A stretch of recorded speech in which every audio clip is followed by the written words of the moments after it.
Welcome to steno dictation. Dictation 5 second बाद शुरू होगा। स्टार्ट।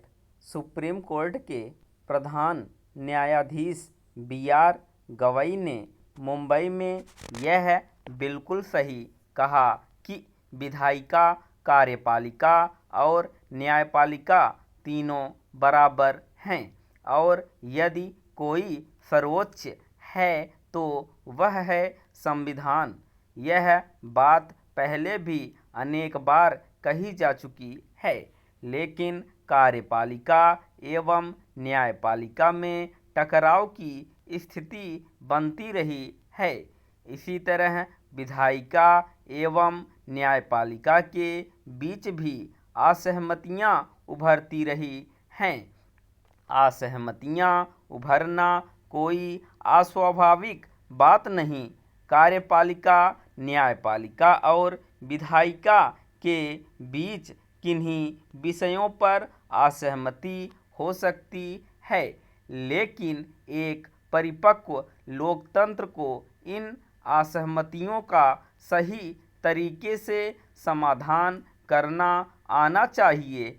इसके लिए यह आवश्यक है कि तीनों अपना कार्य सही तरह से करें और परस्पर सम्मान भाव भी रखें।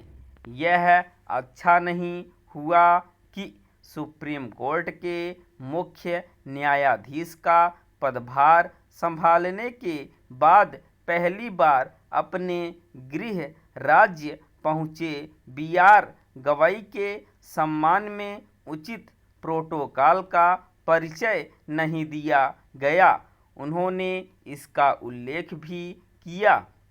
अच्छी बात यह रही कि संबंधित अधिकारियों ने अपनी भूल सुधार ली। मुख्य न्यायाधीश ने संविधान की सर्वोच्चता को लेकर जो कुछ कहा, उस पर यदि देश में नए सिरे से बहस होती है तो यह अच्छा ही होगा, क्योंकि चाहे विधायिका हो या कार्यपालिका अथवा न्यायपालिका, तीनों प्रायः अपना कार्य सही तरीके से करती हुई नहीं दिखाई देती।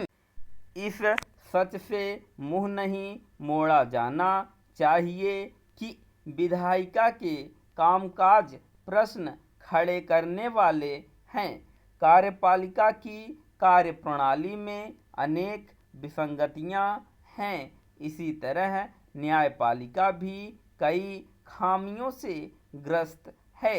वह कई बार अपने अधिकारों का अतिक्रमण करती हुई दिखती है। ताज़ा प्रसंग तमिलनाडु के मामले में राज्यपाल और राष्ट्रपति के अधिकारों को लेकर दिए गए फैसले का है। सुप्रीम कोर्ट के इस फैसले ने अनेक सवाल खड़े किए।